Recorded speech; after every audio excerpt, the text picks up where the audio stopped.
évidemment, Diokel est un homme de Dieu qui a un privilège dans son ministère, c'est celui de pouvoir connaître actuellement un réveil. Et je vous le donne en mille, où est-ce que ce réveil a commencé? Eh bien, dans l'église de Faylar, la petite église de Brousse, qui a déjà tellement reçu, l'église sur laquelle le Saint-Esprit un soir est descendu avec tellement de puissance, touché les enfants il y a plus de 20 ans de cela, qui sont aujourd'hui devenus les responsables des églises. Et aujourd'hui, c'est encore à Faylar que le réveil a commencé.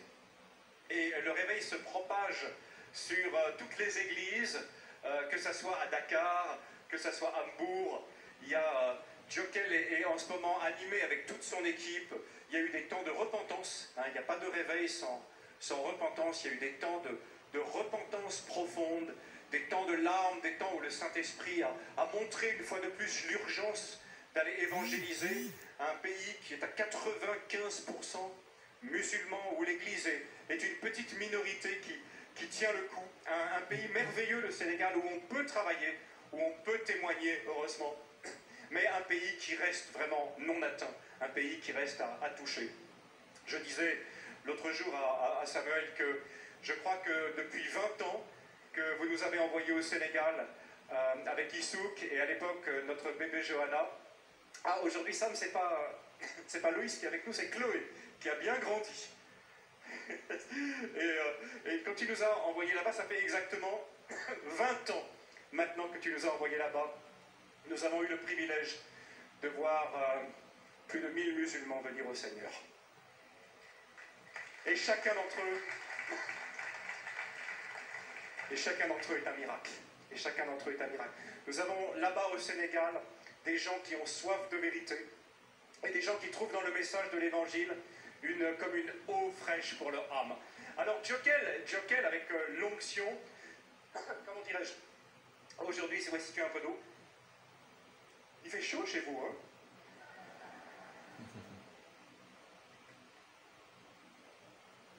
Ah, Sam, tu es gentil des fois, toi.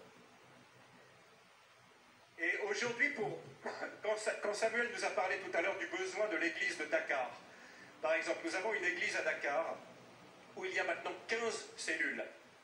Nous avons une église à Mbourg où il y a maintenant 12 cellules, mais toujours pas de lieu de culte.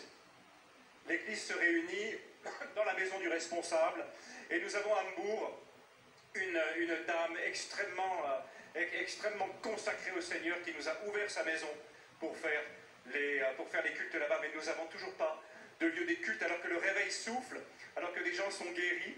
Les gens entendent parler de cela et regardez l'image suivante, qu'est-ce qui se passe? Il y a...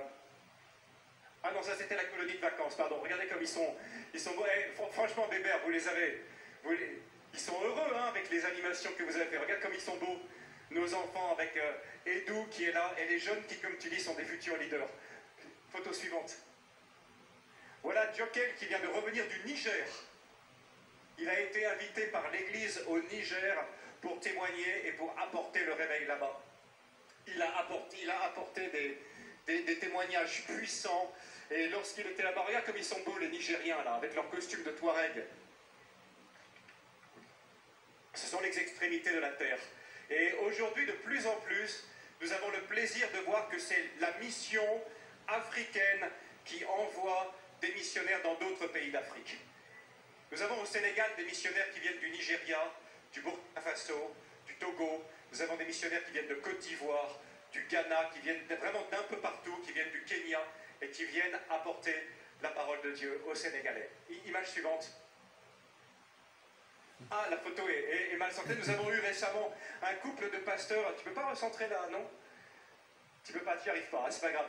Nous avons eu un couple de pasteurs, un couple pastoral de Côte d'Ivoire qui sont restés pendant 1 an et demi avec nous à Beersheba. Et Dieu leur a donné pendant leur séjour ici le bébé qui les attendait depuis longtemps, donc le bébé du miracle.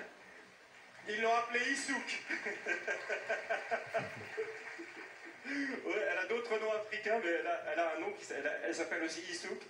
Et leur rêve, Sam, je t'annonce, leur désir, ils sont rentrés maintenant en Côte d'Ivoire et ils veulent commencer une église de la porte ouverte en Côte d'Ivoire.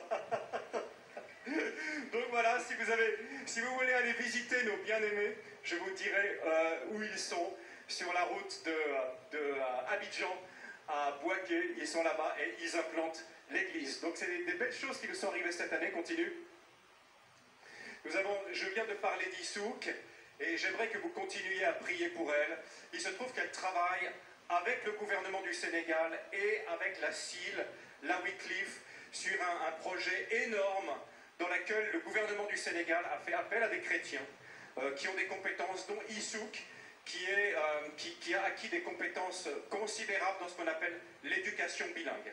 Vous savez qu'au Sénégal, l'éducation se fait en français, et il se trouve que récemment, le niveau a tellement chuté que les gens du gouvernement se sont dit, mais peut-être on va faire l'éducation dans la langue maternelle des enfants. Mais ils ne savaient pas comment faire. Alors ils ont appelé Issouk pour qu'elle vienne les aider avec la CIL à voir comment faire l'éducation, comment les enfants du Sénégal peuvent commencer à aller à l'école dans leur langue et ensuite apprendre le français. Et vous voyez ici, Issouk est en train de former des inspecteurs de l'éducation nationale au Sénégal à ces techniques, et au travers de cela, l'Évangile entre dans les milieux où il entrait jamais. Est-ce que c'est pas merveilleux? Seigneur. Continue mon frère à passer les photos. Voilà, c'est nos filles, elles sont un peu de travers. Donc vous voyez, voilà, on a Chloé avec nous à gauche, et Loïs qui étudie en Angleterre, Johanna qui étudie à Paris, et l'année prochaine, comme Chloé fait son bac, nous allons nous retrouver parents le nid vide. Nous allons le trouver. Priez pour nous, c'est pas facile aussi avec les enfants qui vont partir à l'étranger pour éduquer. Mais le Seigneur nous a donné d'avoir une famille où nos 3 filles suivent le Seigneur et sont passées par les eaux du baptême. Et c'est une joie pour des parents, bien sûr. Bon, on a un problème de centrage. Oui, suivant. Ah oui, on a vraiment un problème de centrage des photos là. Bon, ce soir...